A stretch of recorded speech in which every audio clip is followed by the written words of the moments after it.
କେନ୍ ଜାଗାରେ ଘଟଣାଟା ହେଇଥିଲା? ଏଇଠି କୋଉଠି ହେଇଥିଲା ଦେଖୁଛି ମୁଁ କହିବି। ତୁମେ ଆସିଥିଲ ହଁ। କଣ ଦେଖିଲ, କୋଉ ଅବସ୍ଥା ଦେଖିଲ ସେ ପିଲାକୁ? ସେ ପଡିଥିଲେ ଶୋଇକି, ସ୍ୱାମୀ ସ୍ତ୍ରୀ କେମିତି ପଡିଥିଲେ, କୋଉ ଅବସ୍ଥାରେ? ସେ ଛେତଲା ହେଇକି ପଡିଥିଲେ। ଛୋଟିଆ ହେଇ ପଡିଥିଲେ। କଥାବାର୍ତ୍ତା ସେନ୍ସ ଥିଲା କି ନାଇଁ ଥାଏ? ସେନ୍ସ ନଥିଲା।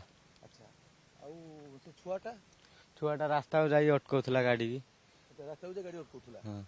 ଆଚ୍ଛା, ତାପରେ ଇଏ ଜଙ୍ଗଲ ରାସ୍ତାରେ ଇଏ ଭିତରକୁ ଆସିଲା ପରେ ଏଇ ପାଖରେ ପଡିଲା ପରେ ତାପରେ କଣ ହେଲା, ତମେ ଦେଖିଲା ପରେ କଣ କଲ ତାକୁ? ପୋଲିସ ଆସିଲା କି ସାଧାରଣ ଲୋକମାନେ ନେଇଗଲେ ଭିତରକୁ? ପୋଲିସ ଆସିକି ନେଲା ପୋଲିସ। ଆଚ୍ଛା, ଆମେ ଭିତରକୁ ଯିବା, ନେଟୱାର୍କ କିଛି ସମସ୍ୟା ହଉଛି, ଆମେ ମେନ୍ ରୋଡକୁ ପୁଣି ଆସିବା। ଆଚ୍ଛା, ଇଏ ଯେ ପ୍ରତ୍ୟକ୍ଷଦର୍ଶୀ ଅଛନ୍ତି, ତମମାନେ ସେଟା କଣ କରୁଥିଲ, ଖେଳୁଥିଲ କି କଣ କରୁଥିଲ? ଆମର ଭଲି ଟୁର୍ଣ୍ଣାମେଣ୍ଟ ହଉଥିଲା। ଆଚ୍ଛା, ଆମେ ସେଠି ସଫାସଫି କରୁଥିଲୁ, ମେସେଜ ଆଇଲା, ସବୁ ଲୋକ ଆସିଲେ, ପୋଲିସ ଆଗରୁ ଆସିଥିଲା, ସବୁ ଆସିକି ସବୁ ନେଲେ, ପୋଲିସ ନେଇକି ଆଉ।